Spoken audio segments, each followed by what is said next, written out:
है तो उसे पहनते ही उसका चेहरा एकदम से बदलने लगता है और बिल्कुल हरे रंग का हो जाता है और उसके पास बहुत सारी जादुई शक्तियां भी आ जाती हैं। इसके बाद वो अपने कमरे से बाहर निकलकर बिल्डिंग ओनर के कमरे के पास जाने लगता है, लेकिन तभी उसके जैकेट के पॉकेट से एक जादुई घड़ी निकलकर उछलने लगता है, जिसे देखकर वो अपने दूसरे पॉकेट से एक बड़ा सा हथौड़ा निकालकर उस घड़ी को फोड़ देता है। और ये आवाज सुनकर बिल्डिंग ओनर बाहर आती है और स्टैनली को देखकर डर जाती है और उस पर गोलियां चलाने लगती है, लेकिन वो गोली से बचते हुए कूदकर कांच तोड़ के बाहर निकल आता है। अब रास्ते में उसे कुछ गुंडे मिलते हैं जो उसकी होलियां देखकर चिढ़ाने लगते हैं और उसे परेशान करने वाले होते हैं, लेकिन स्टैनली उल्टा उन्हें सबक सिखाता है और अपनी जादुई शक्ति से एक गन बनाकर उन पर गोलियां चलाने लगता है, जिससे सभी गुंडे भाग जाते हैं। उसके बाद वो वही गैराज पर जाता है जहां पर उसके कार रिपेयर न होने की वजह से मैकेनिक्स ने उसको एक खटारा कार दे दिया था, जिसके बाद स्टैनली उन्हें सबक सिखाता है और वहां पर काफी तबाही मचाने के बाद वापस घर में आ जाता है। अब अगली सुबह जब उसकी आंख खुलती है तो उसे लगता है कि रात में जो भी हुआ वो बस एक सपना था। तभी उसकी डोरबेल बजती है और जब वो दरवाजा खोलता है तो देखता है कि एक पुलिस डिटेक्टिव उसके सामने खड़ा है और उससे पूछता है कि रात को यहाँ पर हरे रंग का एक नकाब पोश आया था, क्या तुमने उसे देखा?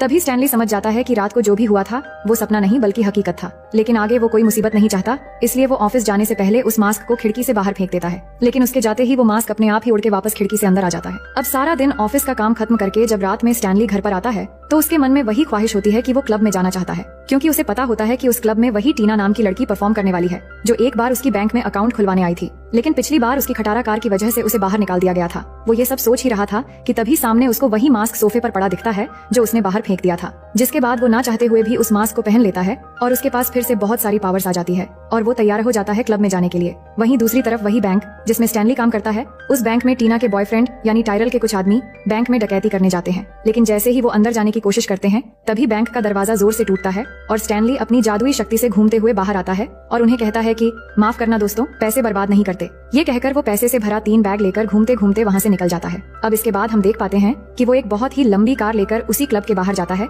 जिस क्लब से उसे बाहर निकाला गया था। अब उसकी एंट्री लेते ही वहाँ पर एक आदमी उसे रोकते हुए कहता है क्लब हाउसफुल है, पर स्टैनली कई सारे पैसे हवा में उड़ाकर पैसों की बारिश करा देता है और इसी बीच वो क्लब के अंदर चला जाता है। अब वहाँ पर टीना परफॉर्म कर रही होती है और स्टैनली भी जाकर उसके साथ नाचने लग जाता है, जिससे टीना भी उससे काफी ज्यादा इम्प्रेस हो जाती है और स्टैनली उसे किस करता है। तभी टीना का बॉयफ्रेंड टायरल भी वहाँ पर आ जाता है और उसके आदमी उसे बताते हैं कि जिस आदमी ने बैंक लूटा था वो यही है, जिसके बाद टायरल स्टैनली को कहता है कि तुमने जो भी पैसा लूटा था वो मुझे वापस चाहिए, लेकिन स्टैनली उसे मना कर देता है, जिससे टायरल उस पर गोलियां चलाने लगता है, लेकिन स्टैनली उछल उछल कर मस्ती करते हुए वहाँ से भाग जाता है। तभी वहाँ पर पुलिस आ जाती है और टायरल को पकड़ लेती है, जिसके बाद पुलिस डिटेक्टिव टायरल से पूछता है कि वो आदमी कहाँ गया जिसने हरे रंग का मास्क पहना था। तभी टायरल कहता है कि वो मेरा आदमी नहीं था, पर बैंक उसी ने लूटा है। इसके बाद डिटेक्टिव वहाँ पर जांच करने लगता है तो उसे वहाँ पाजामे का एक टुकड़ा मिलता है और उसे पता है कि इस तरह का पाजामा बस स्टैनली ही पहनता है, इसीलिए उसे स्टैनली पर शक हो जाता है और उससे पूछताछ करने के लिए उसके घर चला जाता है, लेकिन उसे पूछने पर स्टैनली कहता है कि उसका पजामा काफी दिनों से नहीं मिल रहा और वो चोरी हो चुका है। अब अगले दिन स्टैनली एक एक्सपर्ट के पास जाता है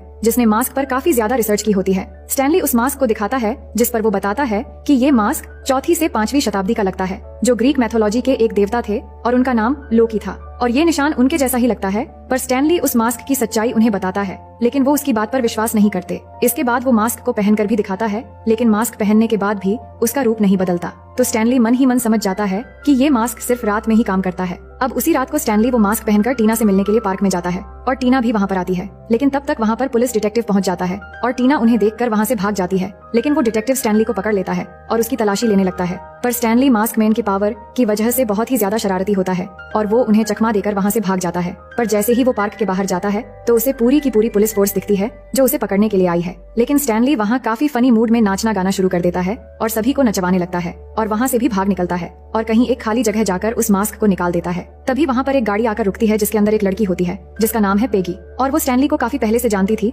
इसलिए वो स्टैनली को पुलिस से बचाकर वहाँ से ले जाती है और ये दोनों के दोनों उस जगह पर जाते हैं जहाँ पर पेगी की प्रेस है। जिसके बाद स्टैनली अपने मास्क की सारी सच्चाई पेगी को बता देता है, पर वहाँ पर डोरियन और उसके आदमी पहुँच जाते हैं। दरअसल पेगी डोरियन के साथ पैसों के लिए मिली हुई थी, इसलिए वो स्टैनली का मास्क डोरियन को दे देती है, जिसके बाद डोरियन के आदमी स्टैनली को उल्टा लटका देते हैं और उसे पूछते हैं कि इस मास्क को कैसे पहनते हैं। तब स्टैनली बताता है कि मैं बस इसे चेहरे पर पहनता हूँ। ये सुनकर जैसे ही डोरियन उस मास्क को पहनता है तो उसका आकार और चेहरा पूरी तरह से बदल जाते हैं और वो और भी ज्यादा खतरनाक दिखने लगता है, लेकिन ये लोग स्टैनली को नहीं मारते क्योंकि पुलिस को उस मास्क मैन की तलाश है, इसके बाद डोरियन के आदमी स्टैनली के घर जाकर उसके घर से वो सारा पैसा निकाल लेते हैं जो उसने बैंक से लूटा था। पर वहाँ मौजूद स्टैनली का डॉग नीचे देखता है कि कार में स्टैनली बंधा हुआ है। इसके बाद डोरियन के आदमी सारे पैसे लेकर वहाँ से जब जा रहे होते हैं तो स्टैनली का डॉग भी उनका पीछा करने लगता है। लेकिन वो लोग स्टैनली को चलती हुई कार से पुलिस के सामने फेंक देते हैं और उसके पॉकेट में एक नकली मास्क भी रख देते हैं जो बिल्कुल हरे कलर का होता है, जिससे पुलिस वाले उसे ही मास्क मैन समझकर उसे अरेस्ट करके लॉकअप में डाल देते हैं। अब इसी बीच पुलिस स्टेशन में टीना स्टैनली से मिलने के लिए आती है और उसे पूछती है कि मास्क कैसे काम करता है। तब स्टैनली बताता है कि तुम्हारे मन में जो भी इच्छाएं दबी हुई है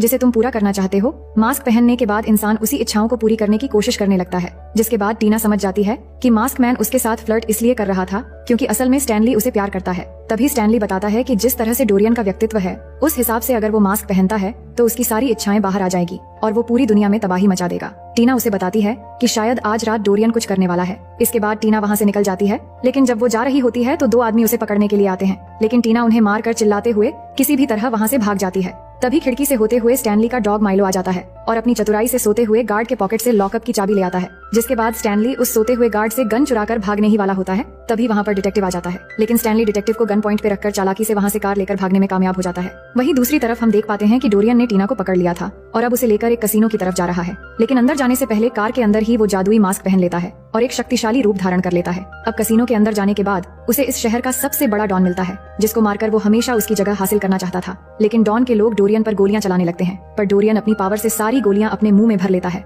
और अपने मुंह से वही गोलियां उन्हीं के ऊपर छोड़ देता है, जिससे डॉन के सारे लोग मर जाते हैं और साथ ही शहर का सबसे बड़ा डॉन भी मारा जाता है। इसके बाद वो यहाँ पर काफी तबाही मचाता है और टीना को धोखा देने की सबक सिखाने के लिए उसे बांधकर उसके पैरों के पास टाइम बम फिट कर देता है। वही हम देख पाते हैं कि स्टैनली कार लेकर वहाँ पहुँच गया है, लेकिन उसके अंदर आते ही डोरियन के लोग उसे पकड़ लेते हैं और डोरियन के सामने लेकर जाते हैं। इसके बाद जैसे ही डोरियन स्टैनली को मारने के लिए कहता है तो टीना डोरियन को उकसाते हुए कहती है कि मरने से पहले मैं तुम्हें एक बार लास्ट किस करना चाहती हूँ, जिससे डोरियन मान जाता है और उसे किस करने की कोशिश करता है। लेकिन टीना उसे कहती है कि मैं इसे नहीं बल्कि असली डोरियन को किस करना चाहती हूँ। जिसके बाद जैसे ही डोरियन अपना मास्क निकालकर टीना को किस करने लगता है तो टीना चालाकी से डोरियन के हाथ में जो मास्क है उसे एक किक मारती है, जिससे वो मास्क स्टैनली का डॉग माइलो जंप करके पकड़ लेता है और वहाँ से भागने लगता है और डोरियन के आदमी उसका पीछा करने लगते हैं। लेकिन एक जगह पर वो माइलो को पकड़ लेते हैं, पर माइलो से मास्क छीनने से पहले ही माइलो वो मास्क खुद ही पहन लेता है और डोरियन के आदमियों को बुरी तरह से काटने लगता है। दूसरी तरफ स्टैनली और डोरियन के बीच एक जबरदस्त लड़ाई हो रही होती है जिसमें स्टैनली डोरियन को बुरी तरह से मारता है। इसी दौरान स्टैनली का डॉग माइलो उसके पास आता है, जिसके बाद स्टैनली माइलो के चेहरे से वो मास्क निकाल लेता है। लेकिन तभी डोरियन के कुछ आदमी स्टैनली के ऊपर गोली चलाने लगते हैं, जिससे उसके हाथ से वो मास्क छूटकर हवा में उड़ता हुआ काउंटर के पीछे चला जाता है और स्टैनली खुद को बचाते हुए काउंटर के पीछे चला जाता है। जिसके बाद जब वो बाहर निकलता है तो वो मास्क मैन बन चुका होता है और उनके सामने आकर अपनी पावर से दो बड़ी बड़ी बंदूकें निकालकर उन्हें डराता है, जिससे डोरियन के आदमी वहाँ से धूम दबाकर भाग जाते हैं। वही टीना के पास लगे हुए बम कुछ ही सेकंड में ब्लास्ट होने वाले होते हैं, इसलिए वो जल्दी से उसके पास जाता है और उस बम को उठाकर अपनी पावर के जरिए पूरी बम को ही निकल जाता है, जो उसके पेट में जाकर फट जाता है और उसे कुछ होता भी नहीं। वहीं डोरियन अभी भी हार नहीं मानता और स्टैनली को मारने के लिए आगे बढ़ता है। तभी स्टैनली अपनी जादू से वहाँ पर एक फ्लैश का हैंडल बनाता है और उसे घुमा देता है, जिससे वहाँ पर एक फुव्वारा बन जाता है और उसमें आकर डोरियन गिर जाता है और घूमते घूमते वो एकदम नीचे की तरफ चला जाता है और उसका काम तमाम हो जाता है। इसके बाद स्टैनली अपना मास्क हटाता है और टीना को किस करने वाला होता है। तभी वहाँ पर पुलिस पहुँच जाती है और स्टैनली को पकड़ लेते हैं, लेकिन वहाँ पर शहर का मेयर आ जाते हैं जो पुलिस वालों को बताते हैं कि वो मास्क वाला आदमी स्टैनली नहीं बल्कि डोरियन था। जिसके बाद डिटेक्टिव स्टैनली को छोड़ देता है और उसे जाने देता है, लेकिन तभी वो देखता है कि स्टैनली का डॉग माइलो उस मास्क को मुंह में पकड़कर भाग रहा है। तो डिटेक्टिव मेयर से कहता है कि देखो वो कुत्ता मास्क लेकर भाग रहा है। तो मेयर कहते हैं कि तुम कुत्तों का पीछा करना छोड़ दो और असली क्रिमिनल्स को पकड़ो। जिसके बाद हम देखते हैं कि स्टैनली, टीना और उसका एक दोस्त कार में उसी जगह जाते हैं जहाँ पर उसे वो मास्क मिला था। स्टैनली और टीना ब्रिज के कॉर्नर पर जाते हैं और वहाँ पर टीना उस मास्क को नदी में फेंक देती है और स्टैनली को किस करने लगती है। वहीं स्टैनली का दोस्त कहीं न कहीं सेल्फिश होता है, इसलिए वो मास्क को लेने के लिए पानी में कूद जाता है, पर जब तक वो मास्क को पकड़ता इससे पहले स्टैनली का डॉग माइलो उस मास्क को ले जाता है और इसी सीन को दिखाते हुए ये शानदार फिल्म यहीं पर खत्म हो जाती है।